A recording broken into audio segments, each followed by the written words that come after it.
Ouvrons notre Bible au livre d'Isaïe, chapitre 5. Isaïe 5, vignoble de Yahweh. Vignoble de Yahweh. Isaïe 5, versets 1 à 7. L'état et la conduite de la nation juive. Les vignobles étaient des activités importantes dans l'ancien Juda. Quand quelqu'un prenait la peine de planter une vigne, il s'attendait à récolter des fruits de son travail. Ainsi, donc, le champ du vignoble, comme ce chapitre est titré, le champ du vignoble est une parabole prophétique. Et il n'y a aucun doute quant à sa signification. L'Écriture dit, je cite, tu avais arraché de l'Égypte une vigne, tu as chassé des nations et tu l'as plantée. Fin de citation. Citation de Psaume 80, verset 8. Ce n'est pas une vigne arrachée de Padan Aram, le pays d'origine d'Abraham. La vigne a été déracinée de l'Égypte, la terre de l'idolâtrie, du péché et de la servitude. Yahweh fit marcher la vigne à travers le désert pour l'éprouver par le feu des tribulations. La vigne de Yahweh représente la maison d'Israël. Yahweh a pris grand soin de son vignoble. Il a fait tout ce qu'il peut, mais la vigne ne donne pas des fruits comme elle le devrait. Yahweh cherche le fruit de la justice, mais trouve du sang. Il désire la droiture, mais entend plutôt un cri de la part des opprimés, des pauvres et des impuissants.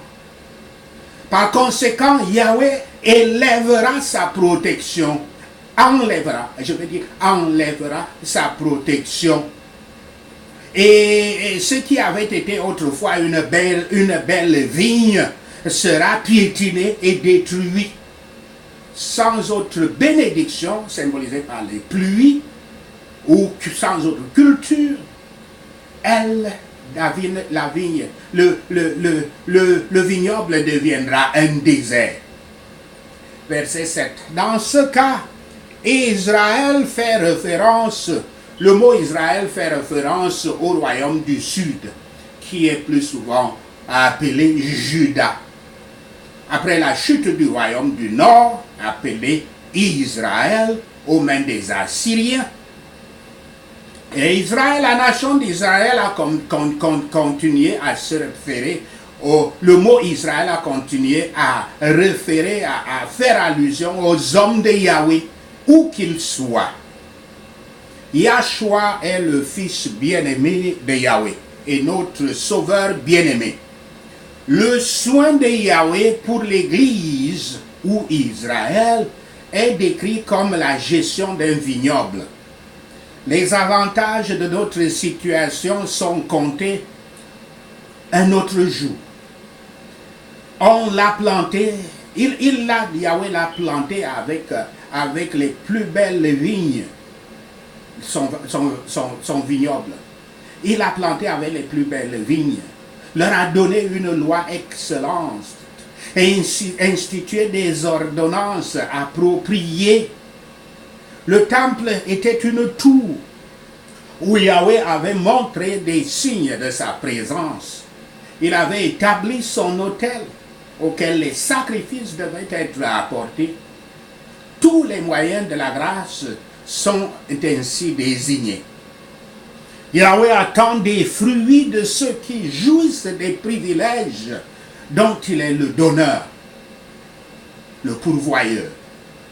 Les bonnes intentions et les bons commencements sont de bonnes choses, mais pas assez. Il doit y avoir des fruits de la vigne qui sont des pensées et des affections, des paroles et des actions, et même des âmes converties, agréables au Saint-Esprit. Au lieu de cela, la vigne a produit de mauvais fruits.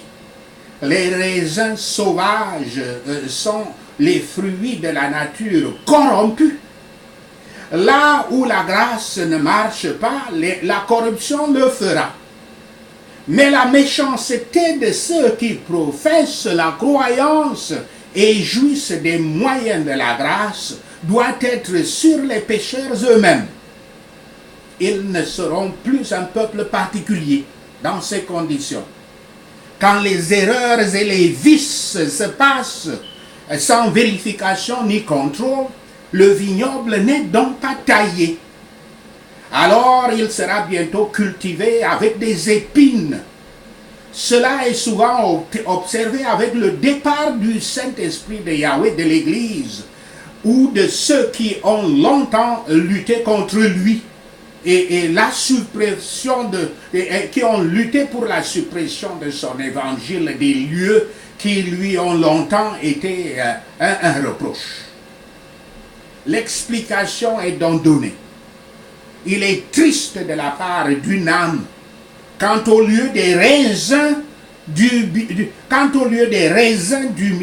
de douceur, d'amour, de patience et de mépris du monde, lesquels Yahweh s'attend à voir, il y a les raisins sauvages d'orgueil, de passion, de mécontentement, de méchanceté et de mépris de Dieu.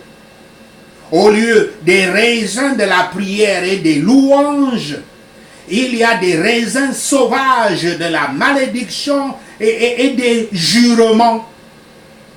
Produisons du fruit avec patience, afin que nous puissions obtenir la vie éternelle.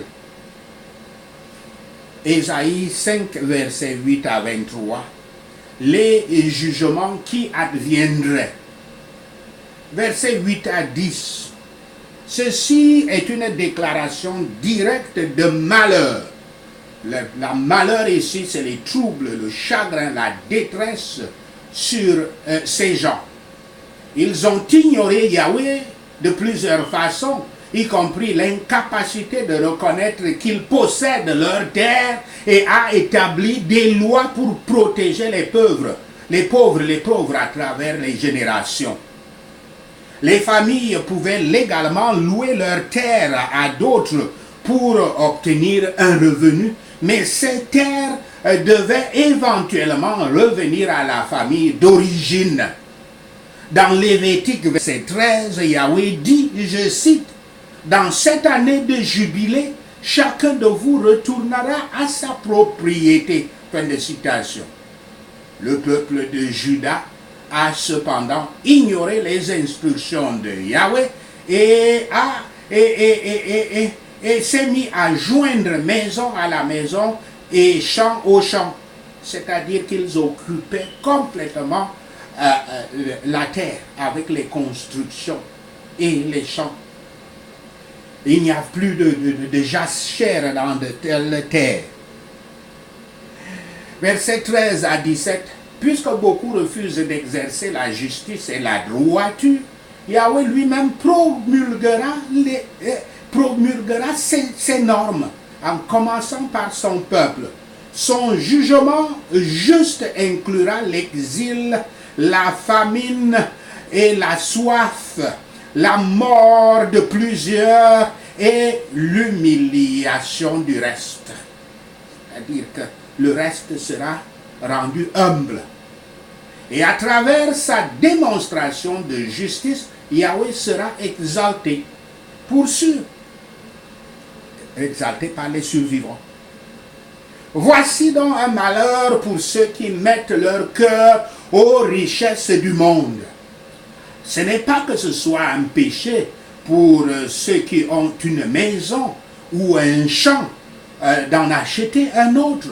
Mais la faute, c'est qu'ils ne savent jamais quand ils en ont assez. La convoitise, la cupidité, c'est de l'idolâtrie. Et tandis que beaucoup envient l'homme prospère et misérable, Yahweh prononce de terribles malheurs sur lui. Oh, combien cela s'applique à beaucoup d'entre nous. Yahweh a plusieurs façons de vider les villes les plus peuplées. Ceux qui mettent leur cœur dans le monde seront justement déçus. Voici un malheur pour ceux qui adorent les plaisirs et les délices des sens. L'utilisation de la musique est légale, mais quand elle enlève le cœur de Yahweh, alors elle devient un péché pour nous. Les jugements de Yahweh les ont saisis, mais ils ne s'ennuient pas dans leur plaisir. Les jugements sont déclarés.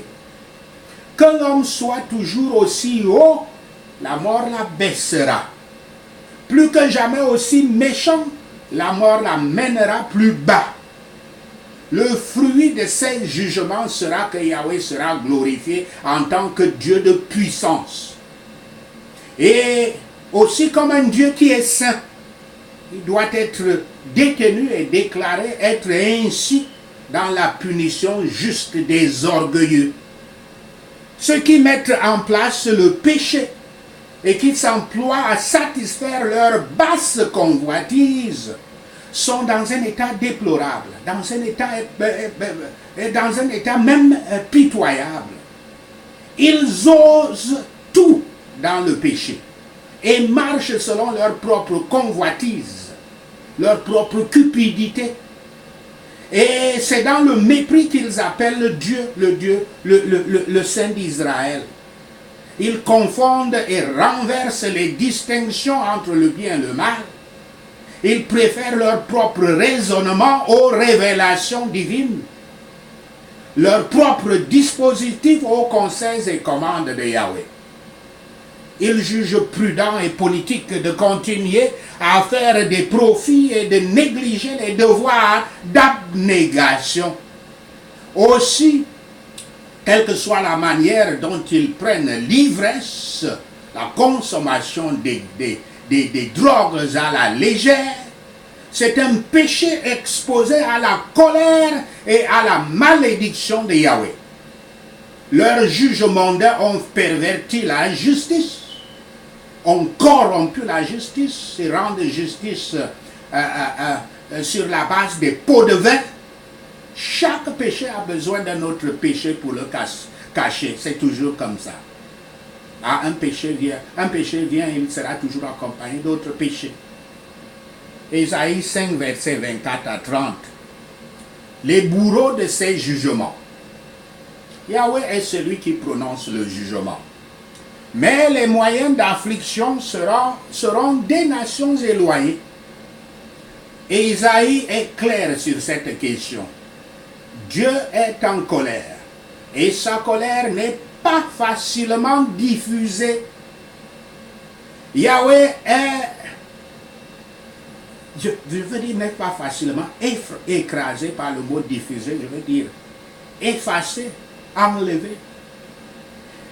Yahweh est représenté comme sifflant pour que les nations lointaines viennent. Et quand elles le font, elles rugissent comme des lions, grondant comme quand les lions saisissent la proie. La terre autrefois prospère de Juda sera un site de ténèbres et de détresse. Que nul ne s'attende à vivre aisément, qui vit méchamment. Le péché affaiblit la force, la racine d'un peuple. Il défigure la beauté, les fleurs d'un peuple. Quand la parole de Yahweh est méprisée et sa loi rejetée, à quoi les gens peuvent-ils s'attendre si ce n'est que Yahweh les abandonne complètement? Quand Yahweh sort en colère, les collines tremblent, la peur s'empare même des grands hommes. Quand Dieu conçoit la ruine d'un peuple provocateur, il peut trouver des instruments pour être employés pour cela. Comme il envoya les Chaldéens, les Babyloniens et ensuite les Romains pour détruire les Juifs. Ceux qui ne veulent pas entendre la voix de Yahweh parler par ses prophètes entendront la voix de leurs ennemis rugir contre eux. Que les affligés regardent du côté qu'ils veulent, tout semble lamentable pour eux. Si Yahweh fronce les sourcils, comment une créature peut-elle sourire? Recherchons donc diligemment l'assurance bien fondée que lorsque toutes les aides et les consolations terrestres échoueront, Yahweh sera la force de notre cœur et notre portion pour toujours. Sachez ceci, et le Seigneur Yahweh vous bénira. Prenons ces points de prière. Prions Ésaïe chapitre 5. Je chante pour celui que j'aime une chanson sur sa vigne, reconnue comme la sienne, mise à part pour lui, au nom de Yahshua le Messie. Mon bien-aimé a, avec l'église chrétienne, une vigne sur une colline fertile, au nom de Yahshua le Messie. Une colline fertile alors que tout le reste du monde était en friche, non cultivée par la révélation divine, au nom de Yahshua le Messie. Yahweh l'a déterré, il l'a clôturé et a pris sa vigne, son église, sous sa protection spéciale, au nom de Yahshua le Messie. Yahweh a nettoyé sa vigne des pierres. Il a offert sa grâce pour enlever les cœurs de pierre au nom de Yahshua le Messie. Comme rien de l'extérieur ne peut l'endommager, rien au-dedans ne peut entraver la fécondité de son église au nom de Yahshua le Messie. Yahweh a planté son vignoble avec de plus belles vignes. Il leur a donné une loi très excellente à instituer des ordonnances propres à maintenir leur connaissance de lui-même au nom de Yahshua le Messie. Yahweh y construisit une tour de guet, le temple pour s'asseoir et pour garder une vue sur ses vignes au nom de Yahshua le Messie. Yahweh a aussi découpé un pressoir. Il a établi son autel auquel les sacrifices, les fruits de la vigne devraient être apportés au nom de Yahshua le Messie. Alors Yahweh cherche une récolte de bons raisins, mais sa vigne ne donne que de mauvais fruits au nom de Yahshua le Messie. Yahweh cherche un bon cœur et une bonne vie, des pensées et des affections, des paroles et des actions agréables au Saint-Esprit, au nom de Yahshua le Messie. Mais l'Église produit des grâces contrefaites, des exécutions hypocrites dans la religion, des fruits de la nature corrompue qui irritent Yahweh, au nom de Yahshua le Messie. Yahweh enlèvera la haie de l'Église, sa protection sera détruite, au nom de Yahshua le Messie. Yahweh détruira le mur de l'église et il sera foulé aux pieds. Toute sa défense sera brisée au nom de Yahshua le Messie. Yahweh fera de l'église un désert, ni taillé ni cultivé au nom de Yahshua le Messie.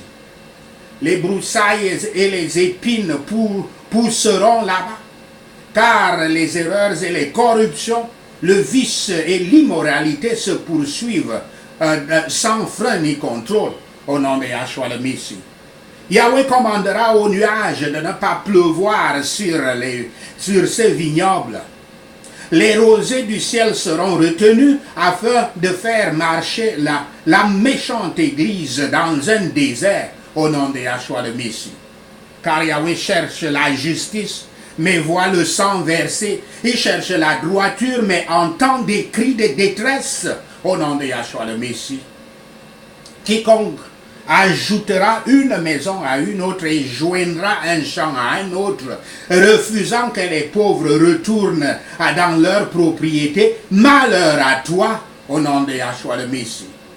Éternel des armées, fais que leurs grandes maisons deviennent désolées, que les belles demeures restent sans occupants, au nom de Yahshua le Messie. Yahweh Shaphat rend improductive toute entreprise qui dépossède les pauvres, les faibles et les sans défense, au nom de Yahshua le Messie. Malheur à ceux qui sont sages à leurs propres yeux et prudents à leurs propres yeux au nom de Yahshua le Messie. Ceux qui se lèvent tôt le matin pour courir après leur boisson, qui se lèvent tard la nuit jusqu'à ce qu'ils soient enflammés de drogue. Malheur à eux au nom de Yahshua le Messie. Quiconque prend plaisir à la musique et à la drogue, mais n'a aucune considération pour les actions de Yahweh, aucun respect pour l'œuvre de ses mains, malheur à vous, au nom de Yahshua le Messie. Que Yahweh Shaphat les envoie en exil pour manque de compréhension, au nom de Yahshua le Messie. Que l'Éternel fasse mourir de faim les méchants parmi les hauts placés, au nom de Yahshua le Messie. Parmi les méchants, que Yahweh laisse les gens du peuple être assoiffés de soif au nom de Yahshua le Messie. Comme la mort étend ses mâchoires, ouvrant largement sa gueule, Seigneur Tout-Puissant, fait que leurs nobles et leur peuple y descendent avec tous leurs bagarreurs et leurs fêtards au nom de Yahshua le Messie. Fait que les gens soient abaissés et tous humiliés, que les yeux des arrogants soient humiliés au nom de Yahshua le Messie. Que l'Éternel des armées soit exalté par sa justice et que le Dieu saint soit sanctifié par ses actes de justice au nom de Yahshua le Messie. Yahweh Shaphat commande aux moutons de brouter comme dans leur propre pâturage, ordonne aux agneaux de se nourrir parmi les ruines des riches, au nom de Yahshua le Messie. Quiconque pêche avec des cordes de la tromperie et de la méchanceté, comme des cordes de chariot, malheur à lui, au nom de Yahshua le Messie. Ceux qui appellent le mal bien, et qui prennent les ténèbres pour la lumière, et la lumière pour les ténèbres, qui prennent la mer pour le doux, et le doux pour la mer, malheur à vous, au nom de Yahshua le Messie. Quiconque est sage à ses propres yeux, et intelligent à ses yeux, malheur à lui, au nom de Yahshua le Messie. Quiconque acquittera le coupable contre un pot de vin, mais refusera la justice aux innocents, malheur à lui, au nom de Yahshua le Messie. Comme les langues de feu lèchent la paille, comme les racines de ceux qui ont rejeté la loi de Yahweh Tout-Puissant, comme les langues de feu lèchent la paille. Que les racines de ceux qui ont rejeté la loi de Yahweh Tout-Puissant se délabrent au nom de Yahshua le Messie.